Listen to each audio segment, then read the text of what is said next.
Well, good afternoon and welcome. Welcome to our webinar for this afternoon, the CIPS Queensland Regional Webinar.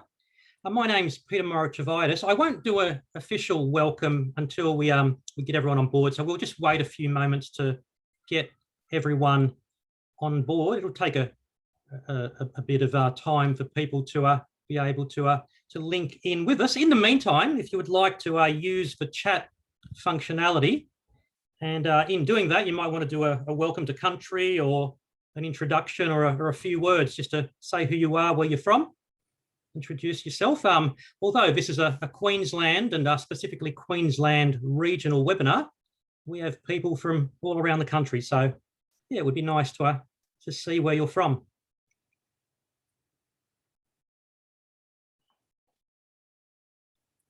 There we go. We've got, oh, there's Tivoli. Hello, Tivoli. From hot and humid Brisbane. Yes, it is. Yeah, we're expecting a storm, I guess, for those of us who are in town. Where's that? Perth. Oh, nice of you to join us. Sydney. Hello, Mark.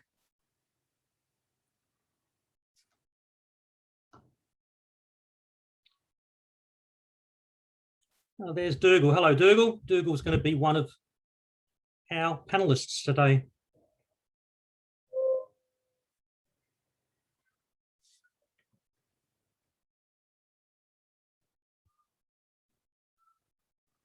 We have a lot of people who are going to join us, which will take a moment. And in fact, I think everyone is pretty well on board. So let's get officially started. So good afternoon and welcome to our second webinar in our series of CIPS Queensland regional webinars, with today's topic being supporting sustainability in regional areas through best practice specifications.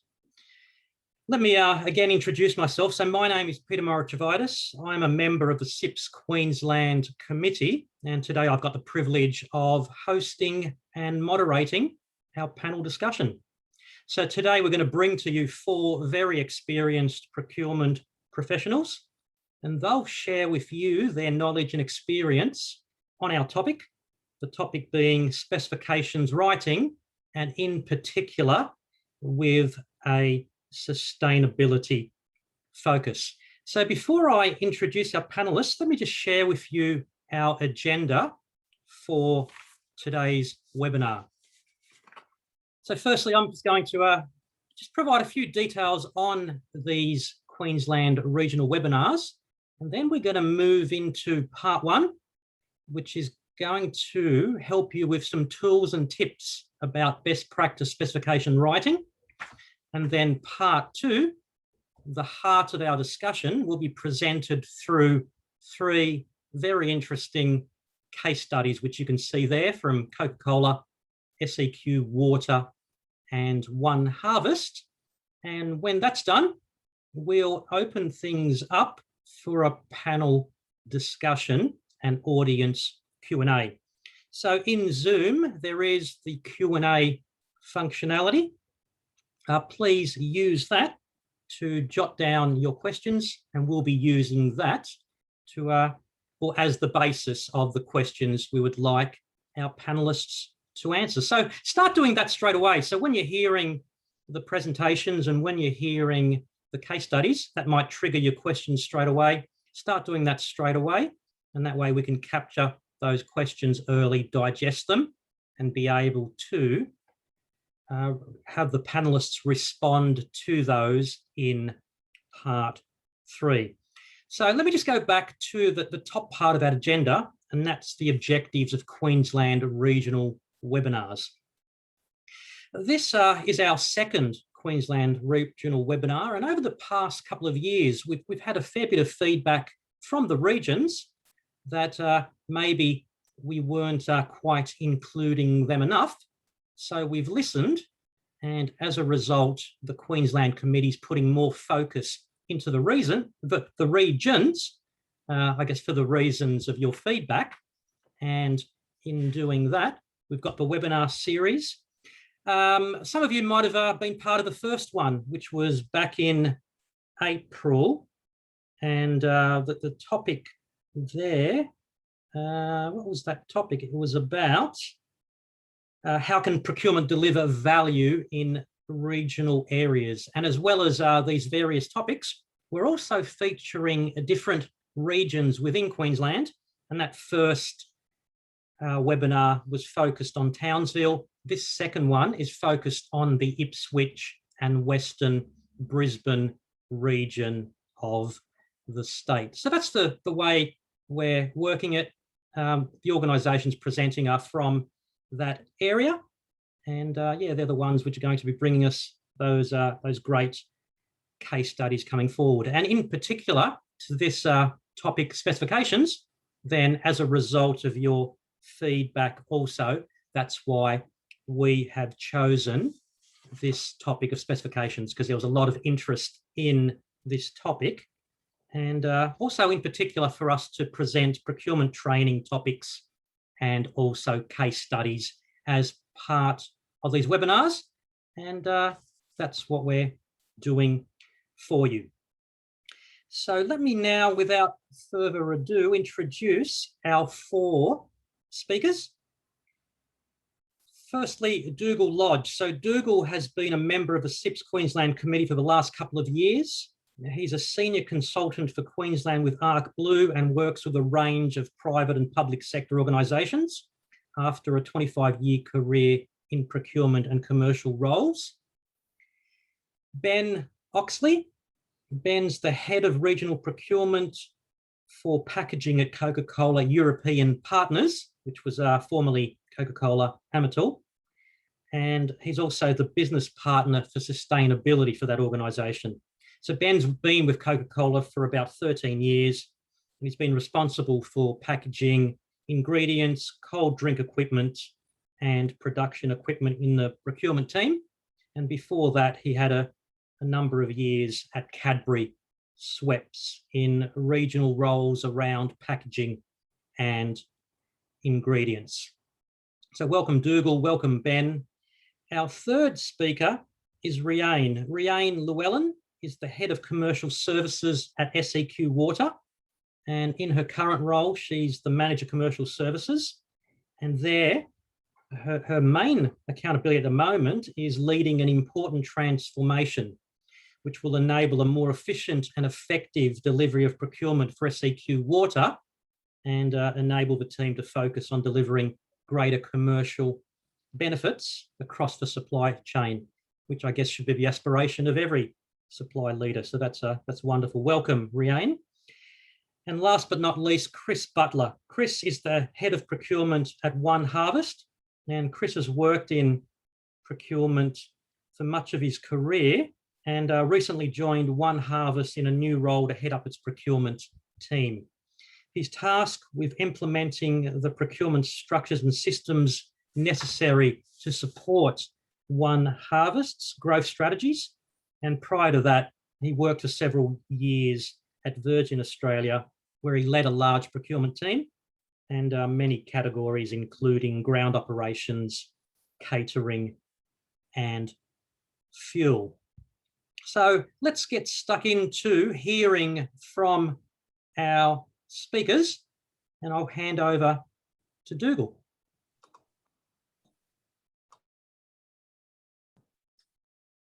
All right, hello everyone. And we might just go to the next slide there, if you won't mind, please, Sophia. So, and look, as Peter mentioned, we wanted to have some sort of training information being shared to some of the regional team members, because we don't have as much access to some of the face-to-face training that some of the capital cities have. And one of the things we also try to sort of remind everyone is that there's actually some really good information out there on the CIPS website. So please go and have a look on the CIPS website if you see any information that you'd like to be obtaining. And also here in Queensland, the Queensland government's got some fantastic information available as well. So kudos to Lauren and the team. They do a great job there. So particularly for specifications, you can see there's some information available at both of these locations as well. I might just move on to the next slide. Thanks, Sophia. Great. Cool. Now, when we talk about specifications, it's one of these areas that most of us have lots of issues with, and this is, I think, why it was sort of brought up as a topic of interest for some of these webinars. And one of the first things we sort of all wrestle with a little bit is the role of procurement and who is responsible for specifications in the business. And certainly, I think what we see as best practice generally, and I think what you'll hear from the panelists today, and we'd love to hear some of your perspectives through the Q&A box later on, is that we certainly see that even though procurement is not necessarily the writer of specifications, which is usually with a technical owner in the business, the role of procurement is to really work closely with those technical owners and to help challenge those specifications and to really take ownership of the overall value related to those specifications as well, and be custodians of that within the business. Typically, we'll see that as a really critical part of a category strategy.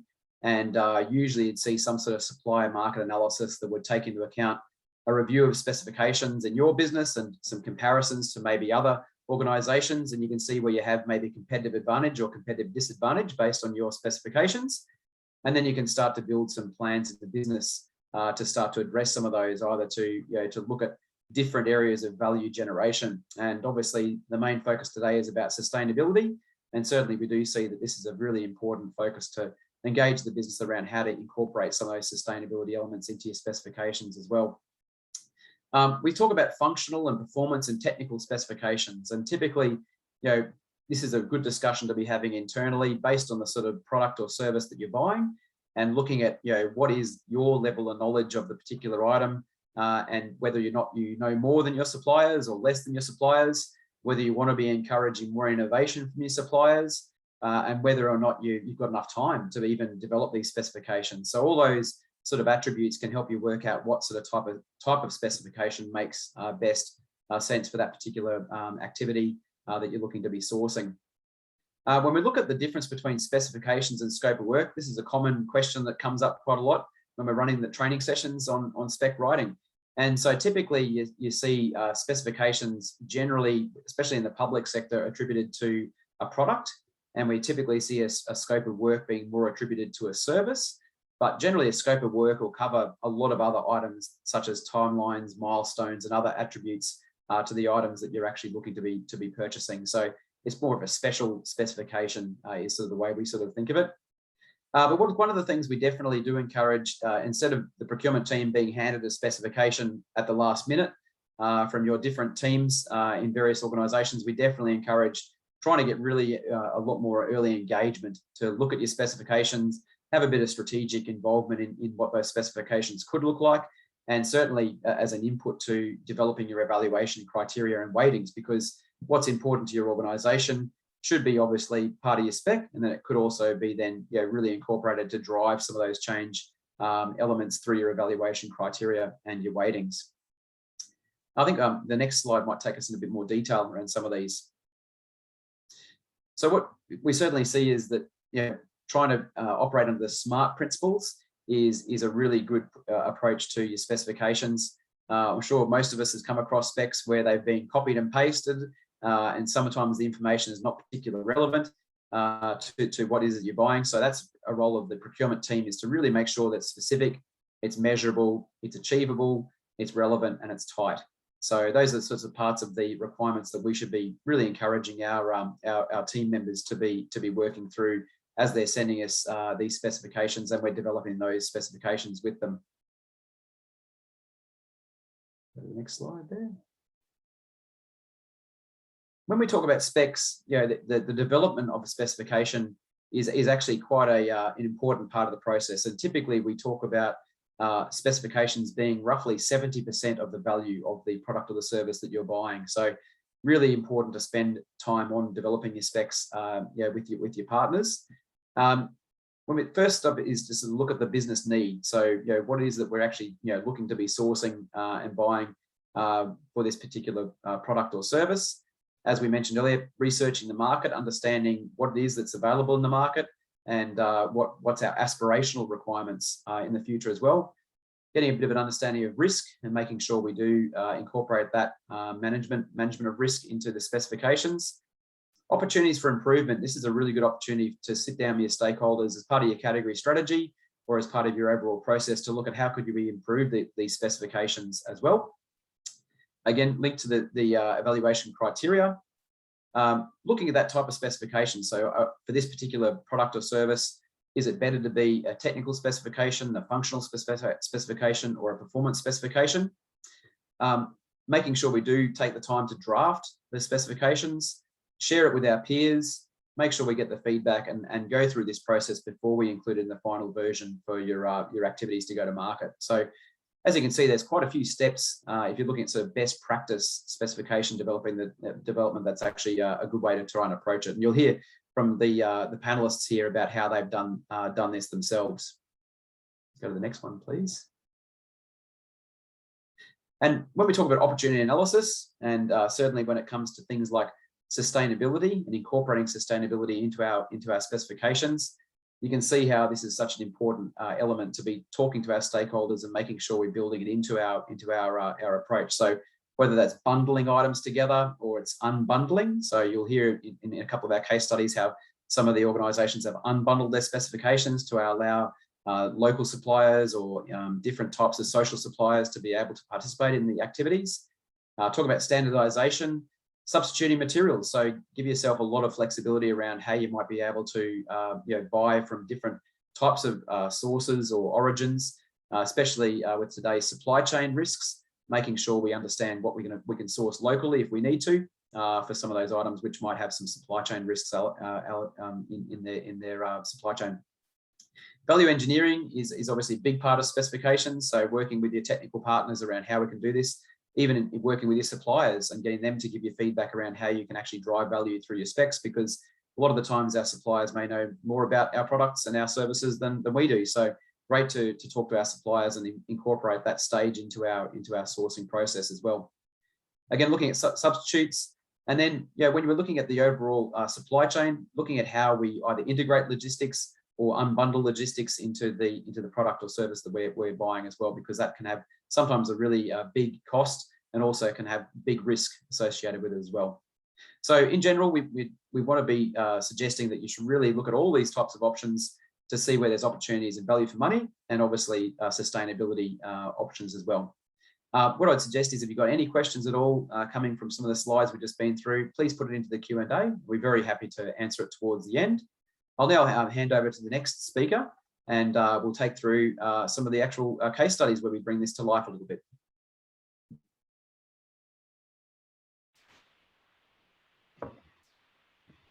Thanks, Dougal. Hopefully you can all see me. So what I want to talk through today was the work that we've been doing at CCEP, or Coca-Cola Europe Pacific Partners, around sustainability in plastic bottles. I suppose if we take a step back, in early 2020, CCEP issued its 10 sustainability ambitions for 2020 to 2040. And as part of these ambitions, there were 4, I suppose, priority ambitions that were really associated around specifications. First one being net water reduction in our operations. The second being closing the loop on packaging by partnering pack-to-pack recycling and reuse solutions in packaging. Third one was around net carbon emissions for scope 1 and 2 reductions by 2040, including 100% renewable energy in Australia and New Zealand by 2025.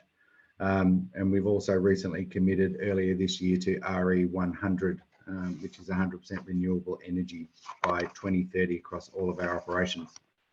And the third one was around sugar reduction. So what I'm going to focus on today is just around the journey that we've started or began actually in 2003, but it probably wasn't under the sustainability banner when we started this program. So what you can see down the bottom is the weights of, and this is just a 600 ml bottle that we use within our business, and it's probably one of the largest packs that we do. And you can see that in 2000, that bottle was weighing about 29 grams to where we are now in 2019 at about 19.8 grams. We're not sure where we're going to be in 2022 onwards, but what you will see is there's been a significant reduction in those specifications. Now that's been driven by a number of different issues. One was around our contracts that we had in place with third-party suppliers, and you can see that in the yellow line down the bottom, where we were in a third-party agreement until the end of 2010. What we actually were able to do in 2012, or as we transitioned from 2010 to 2012, we moved to in-house production of preforms and closures. And the big thing that changed there was obviously the technology, where we could move from bottles being made by a third party and sent into us to be filled, where we moved to technology that enabled us to blow fill those bottles on our site. So basically what that meant was we were able to lightweight the preforms quite significantly by 3 grams, and enabled us to have in-house production of those preforms that were then blowed into a bottle on the filling line. Significant investment from our end, but significant benefits as well in the fact that obviously what Dougal mentioned before about value engineering, we're able to deliver significant cost savings to the business on freight savings because we were no longer bringing in bottles. We were able to lightweight the preforms and therefore the closures, the neck finish change significantly. So we were able to reduce the costs for those preforms and closures. And then what we've gone through is a journey to continue to lightweight, but you know, in early 2018, sustainability was the hot topic, and you would have seen in the press around the war on plastics, and we'd obviously been doing a lot of work prior to that, but not under that banner. To the point where in 2018 to 2019, we've included recycled content in our bottles, where now 100% of our single serve PET bottles are now in 100% recycled content. And that was obviously driven by the consumer requirements for increased recycled content. And now across Australia and New Zealand, it's 7 out of 10 bottles in Australia at 100% recycled content, and for New Zealand it's 6 out of 10 bottles. And we are working through how we can bridge that gap for the larger bottles, just because of technical constraints that we're currently working through around how we can blow those bottles out of 100% recycled content. Then if you look at the evolution at the moment that we're going through, whilst we have moved to 100% recycled content, that recycled content isn't coming from Australia. And it is currently imported from overseas because there is not a large, let's say, footprint of food grade PET that can support our requirements. So what we recently announced is we've entered into a joint venture with Cleanaway, the Pact Group, Asahi and ourselves, and there are going to be 2 recycling plants built in Australia to process all the bottles that are collected via container deposit schemes across the various states within Australia. So one of those plants is going to be operational at the beginning of 2022, and we're hopeful the second plant will be up and running by the middle of 2023. So there's a big agenda for us as part of that recycling process to ensure that we create the closed loop. And obviously there's an export ban on any plastics from June of 2022. So it's critical that we get this up and running and implemented within our business.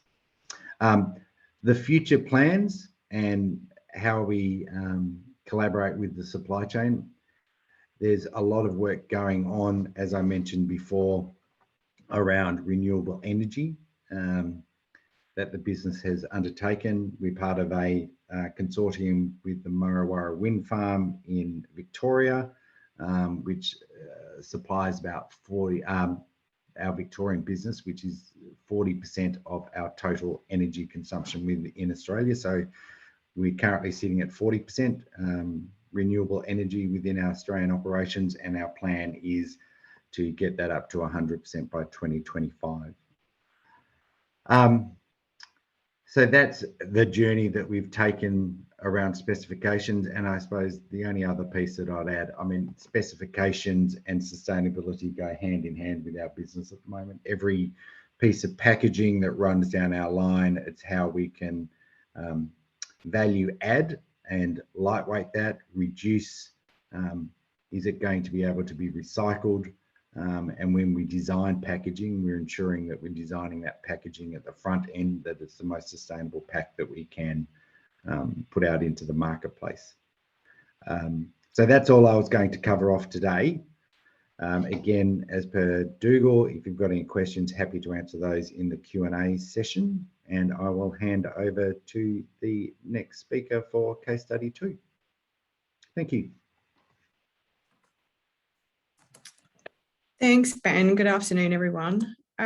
Just a little bit of background around who Seqwater is before I kick into things. So Seqwater is a Queensland government-owned, we're a bulk water supply authority, and we're ultimately responsible for delivering safe and secure and cost-effective bulk water for about 3 million Southeast Queenslanders. Additionally to that, we also provide essential flood mitigation services, manage catchment health, and offer community recreation facilities as well. Whilst also supporting our farmers with providing irrigation services and through our water supply schemes. So sustainability at Seqwater. Well, like many organisations, we are really at the beginning of this journey. We are looking at our operations, our supply chain, and building our roadmap for our way forward. The vision and values of Seqwater really do sit fundamentally around and underpin our sustainability journey. I mean, ultimately, if an organisation is going to have an impact or have sustainability, have an impact in its business, and it has to be a part of its culture. You can see generally there on that slide our commitment. So, we have a high environmental impact with our dams and our catchments. So, we are very environmentally conscious and we procure and contract accordingly. Can I have the next slide, please? Thank you. So I guess generally, where are we at? As an organisation, through recent restructures, we've now resourced it. So we have a team dedicated to our sustainability journey. We've got a very diverse group, a part of a number of different working groups from procurement, finance, operations, legal and comms. We all play a part in ensuring our sustainability journey is on track and effective. We've committed to net zero by 2050. That seems like a long way out, but with that, the complex nature, the age, and a number of other contributing factors around introducing real change into our asset base, we're going to need some time. So what does that look like? Our initial focus through scope 1, as you can see in that diagram, is around our operations. So we're looking at we're looking at our day-to-day. How do we operate more effectively? Scope 2 is around electricity. Our assets are energy hungry, so we need to optimize our operations to reduce electricity consumption, and we are investigating, like many entities, the increased use of renewables. And finally, scope 3, which is sort of overlaid across all of this, is around our suppliers and our customers and our downstream emissions. So we are currently performing a number, and we'll perform them into early 2022, a number of supply chain audits to ascertain key information around our supply chains, understanding their maturity and their readiness when it comes to implementing further requirements or supporting us in our journey around sustainability, and what we need to do as an entity to support our supply chains on their maturity journeys and bringing them up to speed as well. So, from a procurement perspective, we've included sustainability in all of our frameworks, our key documentation, policies, procedures, etc. And our procurement people are well educated around the need to include and be a part and drive the sustainability piece when developing our specification and our contracting approaches. In terms of some of our, just to touch on a couple of challenges, and I'm sure a number of you can relate to this, you know, education and training is one thing, particularly for our delivery areas. As Dougal mentioned before, sometimes procurement aren't included in the specification development. So having us involved and making sure that we can inform the sustainability aspects around for our specifications, so we can then build them into our procurement strategies and that they play a key part in our evaluations has been one of our focuses over the last 12 months. But also, and linking into that education and training. So, you know, making sure this isn't just seen about being compliant or ticking a box. As I mentioned before, it has to be a cultural thing to make real change. I have a couple of examples today to talk through around how we've included sustainability in our specifications, and they're probably at two very different ends of the spectrum in terms of our business. One of them is simple as cleaning. Cleaning applies to all of us. So, you know, for us, it was ensuring that sustainability and good ethical practice was clear and evident in what we needed when we drafted our specification. So we put in some very key elements around the types of chemicals and products that we used, making sure that we included in our evaluation criteria around the inclusion of not using hazardous ingredients, and where possible, where they could use biodegradable products. We reviewed all of their environmental policies, asked for their position on recycling and reuse, included those aspects in our specification and in evaluation approaches. Their health and safety and their employment policies and practices and operation procedures were also key. When evaluating, we also targeted their equipment. So looking for them to provide evidence of the equipment that had and their associated impacts. So energy usage, so products that were, or equipment that had a reduced energy consumption and were highly water efficient. But also the products that they used, or the materials that they used to actually clean the facilities. So not using paper-based products, but using reusable cloth where possible, and limiting as I said, the amount of disposable or paper-based products and wipes, and particularly things that can be flushed and go out into our network. And building all of these things, it's one thing to build them into the specification and then into our procurement and evaluation processes, but it was also key to make sure that they were heavily targeted in our contract management practices as well, to ensure that sort of what we're getting up front is what we get when they're out there delivering. So a lot of our key performance indicators in our contract was very much around, we had elements around there in sustainability performance, including reduction in volumes and hazardous chemicals where they have been using them. So from a corporate perspective, they've got reducing targets, increasing the number of water efficient and energy efficient machinery that they use, and what other initiatives that they have on foot to actually improve their sustainability position as an organisation. The second example I'd like to talk to you about is more to do with our general day-to-day operations. So this was about a beneficial reuse project that we implemented here at Seqwater, and it's to do with the biosolids, which is the water treatment residual. So when you treat water, there is ultimately a byproduct of that treatment, which is only increasing in volume in terms of what Seqwater have to manage on a yearly basis through increases in demand for water. So we have a very diverse asset base, which we have very diverse residual management methods. However, previously the majority of our disposals of the byproduct were managed via landfills, which are actually located on a number of Seqwater sites. So we produce through the production of water, we produce between 30,000 and 60,000 tonnes of this particular solid on an annual basis. And as I mentioned previously, All of this was going into a landfill, which was managed on our sites. So essentially, we identified an opportunity that we could do better. So we worked collaboratively with a number of our business partners to develop a specification that was clear around our organisational objectives. The need to reduce waste on our sites, coupled with the need for industry to demonstrate and support the local industry who could actually facilitate the management of this byproduct, how it was going to be used and where it was going to be used. For context, the biosolid that is produced is actually can be used for composting purposes.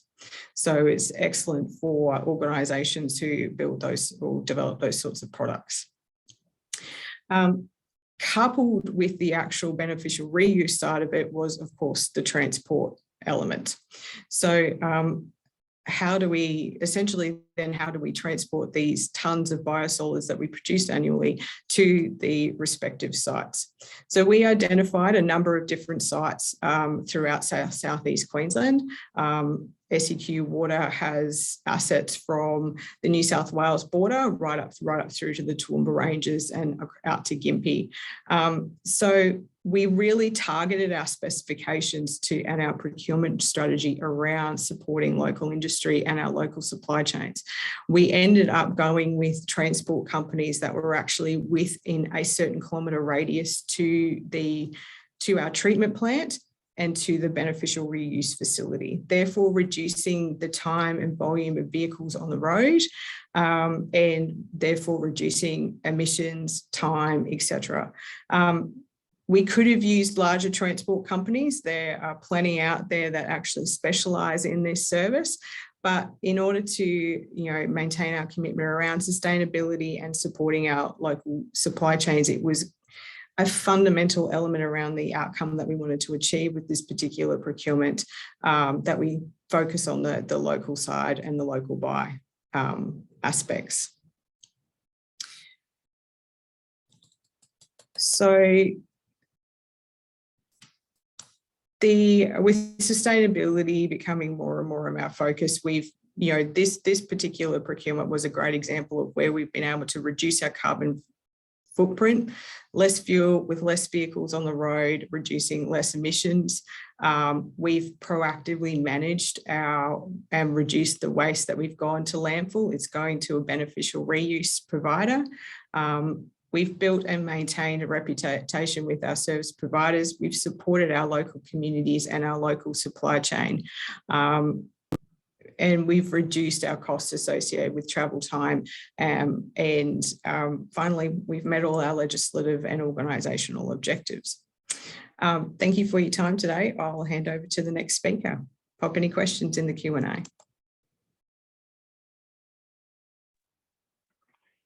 Thanks, Rhiain.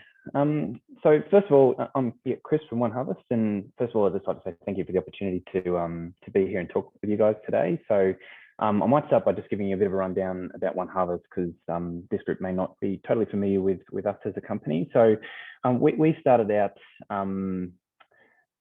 principally as a company which has helped get fresh produce from growers to the market.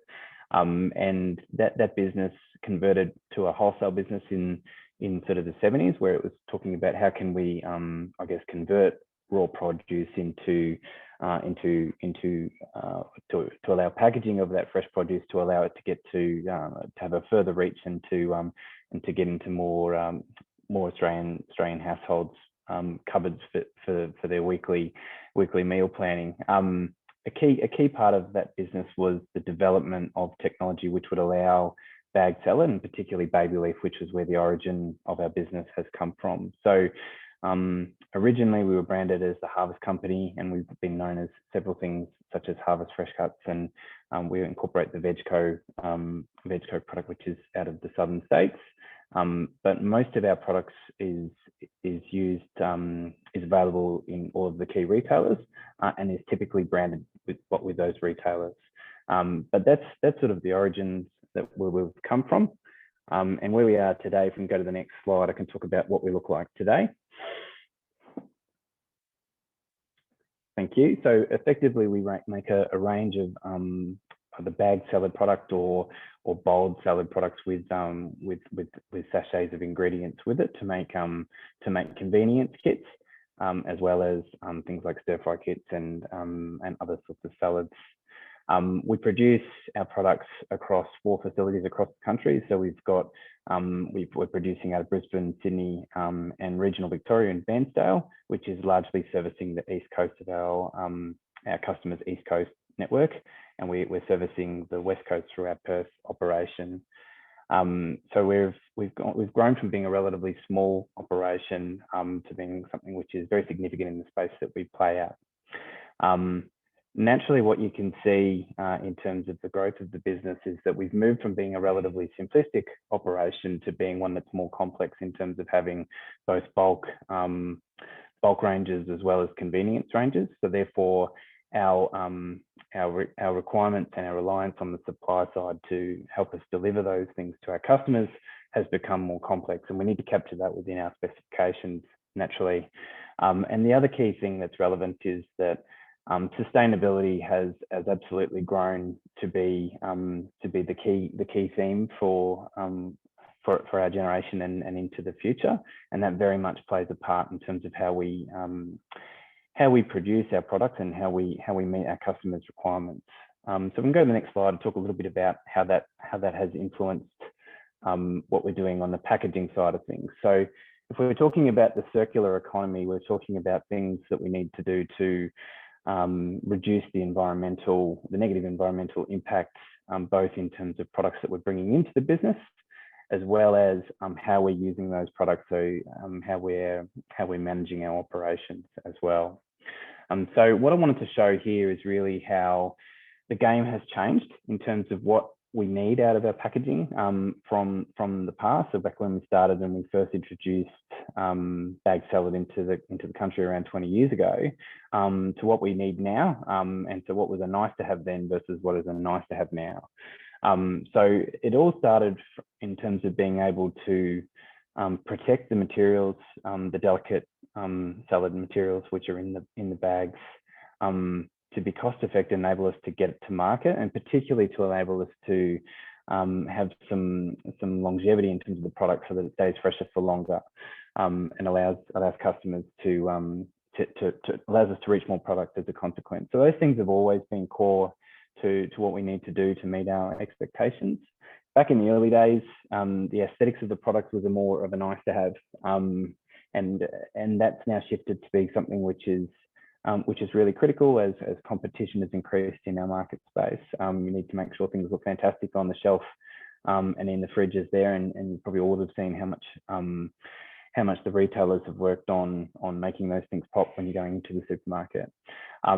Importantly, and other things have become more of a critical thing. So like using less plastic, which is critical from both a sustainability perspective, but also from a cost perspective. That's now what was once nice to have is now critical. Things that are becoming more of a factor in terms of determining how successful we are relative to our competition is the extent to which the packaging materials that we use can be recycled or use recycled materials, and those things are absolutely becoming a critical requirement.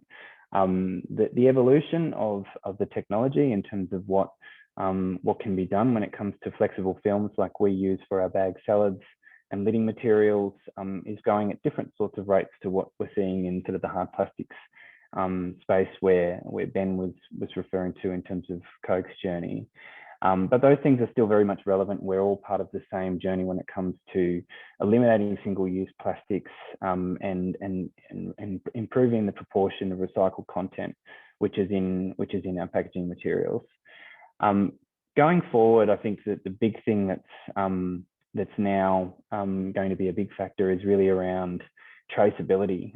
So when it comes through to products, if you're buying a product from your supermarket, and there's something which might arise associated with a particular product that someone's getting on the market, the ability to trace that back and understand which batches have been affected and longer term, which parts of the supply chain have been impacted, is going to be something which is more than a nice to have in the future.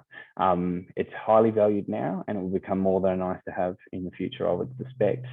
So I think the key thing there from a procurement perspective and from a specification perspective is the ability to drive that continuous improvement and the R&D focus in all of the commercial arrangements that you have for supply partners in these sorts of areas, over and above, I guess, what is foundational in terms of the ability to supply material at the right quality as and when you need to, and to make sure that you're managing any risk.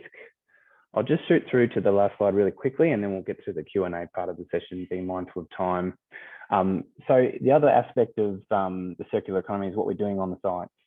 So it's great that we can work on what we're bringing into the business, but how do we manage our operations to ensure that we are complying with it on the other side to build a truly circular economy? So within a manufacturing operation such as ours, the ability to minimise waste to landfill is a key critical pillar, and that will only continue to be a focus area. So things like segregating packaging waste to make sure that goes to avoids landfill, using byproducts that we can in our operation to either send them to compost so that they're not going landfill, or indeed that we can make additional higher value byproducts out of that in terms of stock feed, those sorts of things. The other sorts of things are how do we manage waste when we do have it in terms of finished good waste, which is bagged. So they're the sorts of things that we are needing to and are focused on at our business.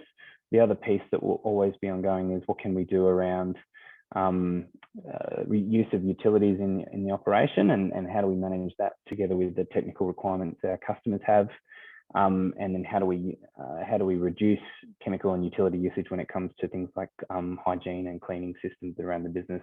And what's not listed here, the other key piece really comes down to electricity usage.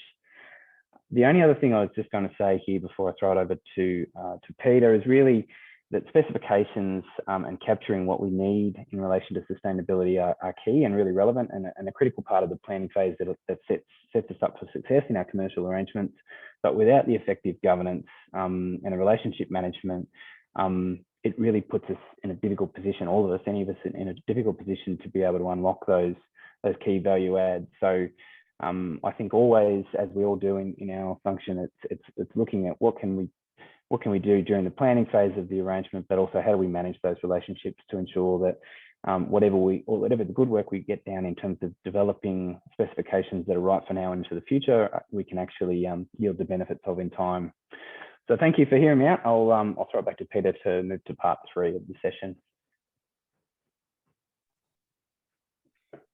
Well, thank you, Dougal, Ben, Rhiain, and Chris. You all have very fascinating jobs, and yeah, it sort of shines a different light to me. On Monday, I was in Woolies doing the weekly grocery shopping, and after I disposed of my single-use soft plastic in the Woolies recycling bin, before I walked in the door, I bought a bag of baby leaf spinach and a bag of kale slaw salad and half a dozen bottles of no sugar Coca-Cola. And I regularly drink tap water in Brisbane. So yeah, it's good to put a sustainability perspective on that. And I guess the next time I'm in Woolies in particular, I'll look at things in a different light. So thank you. Let's move on to our questions. I'm sure our panelists are very eager to hear from you and to answer some of these questions. There's a question which someone got in very early in the piece on the Q&A, and I might just start with that one, and I'll open that one up to all the panelists. What approach do you take when developing pricing schedules to suit performance specifications?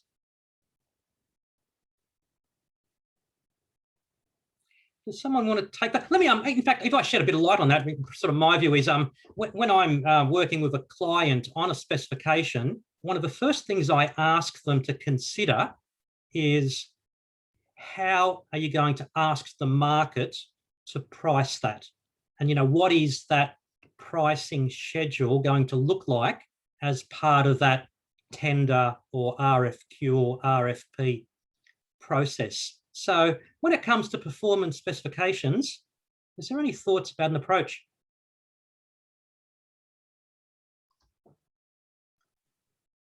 I suppose, Peter, this is where I imagine you need to sort of look at that time, quality, and service aspects in your performance specification, and each project will have different elements of that. Would be my sort of thinking around that, and working that the balance of those three elements is usually going to be the driver of the pricing schedules around that, I would imagine. And then I'd imagine also you'd also have your service level agreements and other attributes around your milestones and timelines built around those, with suitable penalties and other types of incentives to sort of drive the right behaviour. I'm not sure if any of the other panelists have had the other experience with that area. I think in terms of the tendering environment, one of the things that I think is a valuable way of going about it is to ensure that we've got you structure your RFX in a way which allows you to capture the core requirements that are absolutely critical, and allows you to establish a base comparison between options that are out there, and then look at value adds in addition and separately to that as part of the process, which helps you to allow the suppliers to talk around what are their key differentiators, and then to help you to model those things. So it allows you to have the apples for apples basis, but then also consider the other things in terms of the qualitative benefits that they can offer. I was just going to add, I kind of look at it from a different perspective, which is when we're developing these specifications, especially when you start to look at a manufacturing site, you need to do that hand in hand with the production equipment it's going to be running on, right? So there's no point developing a specification in isolation without engaging with the equipment and the team that's going to be running that down that line, right? Because, you know, at the end of the day, procurement don't own the specs. We work with the sites, the engineers, the technical teams to develop those specs. So we need to make sure that we're doing it up front, as opposed to doing it in isolation, running it down the line and then working out it doesn't work. Okay. Which does happen. Yes, it does. Great, thanks. There's a question here specifically for Rhiain. It's around your organisation and who drives the sustainability. So is it sort of top up, bottom down? You've got some pretty ambitious goals there. It's been, I think part of the success so far is actually it's been bottom up. So the working group that I mentioned during my session, that is a very collaborative cross-section of the business, is actually feeding into the sustainability team that's been put in place here at Seqwater, and then delivering into our ELT and subsequently the board. So, you know, they then buy in and support us on our journey, but it is definitely the worker bees out there who are leading the development and driving our strategy. Okay, great, thank you. And there's a specific question for Chris. So Chris, in fact, I sort of referred to how I recycle my soft plastic at Woolies. How is that plastic used? I take it that goes back to you, that soft plastic, is that what happens? At this stage, we're still in the development of Red Cycle compliant soft plastics. So in the piece around soft plastics, we've got clear targets when it comes to having 100% recyclable BOP, which is biaxially oriented polypropylene, which is what we use for our bag salads. It's a very specific requirement that we need to have to allow us to use it for things like baby leaf. But once and when that is developed and in circulation, the key thing that sort of soft plastics are being used is going back into the community to make a range of recyclable products. And that's something which I would say is probably in the earlier stages of development relative to other sorts of recyclable materials, but that's what it will be come 2023, or that's what we're working to in terms of the soft plastics that One Harvest uses. Okay.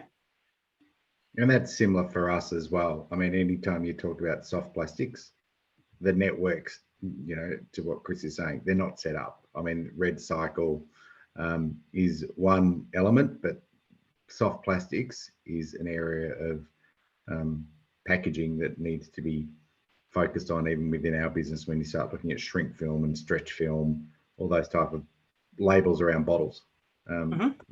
They're also different in their makeup, that you can't just recycle it like a PET bottle, right? It's very different. Okay, thanks, Ben. I've got a question here, which I'll open up to anyone who wants to answer it. How do you manage non-conformance on sustainability KPIs with your suppliers?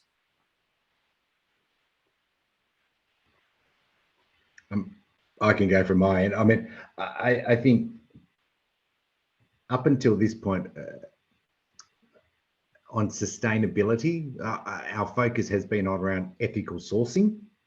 It's not a program where we've focused on what are their greenhouse emissions, scope 3, and how it impacts us. That is a piece of work that we've just kicked off, and with our new owners in Europe, they've got very clear targets with their suppliers, which are they need to commit to science-based targets by 2025, and they also need to have renewable. We want to get to 100% renewable by 2025 as well with those suppliers. So it's a huge piece of work that we haven't necessarily taken on yet within Asia Pacific, but it's certainly an objective that we're rolling out. Okay. Very similar in terms of, there's more of a focus on ethical supply, but we also understand that this is a journey that everyone's on. So, we have to partner and support our suppliers, as, particularly considering the nature of our supply base, which is very localized. There's a very, use the term mum and dads out there that we work with. So we need to partner with them and take them on the journey. It shouldn't be necessarily about compliance or non-compliance, I guess, at this stage.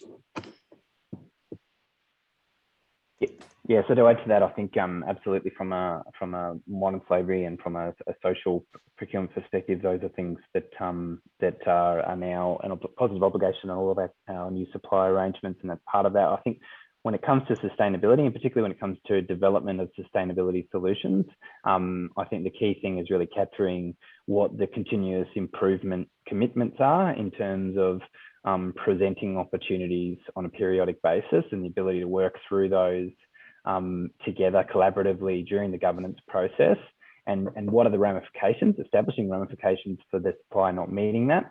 I think that's really key when it comes to the development of advancements in that area, and that's what we rely on, being a smaller organisation, in terms of being able to work with our partners to help us deliver those advancements, and ideally first before our competitors do. Sure. Chris, you mentioned social. We've heard a lot of good things from your case studies, particularly around environmental and around local as aspects of sustainability. Does anyone want to expand as to what your organisations are doing around social procurement, in particular related to specifications?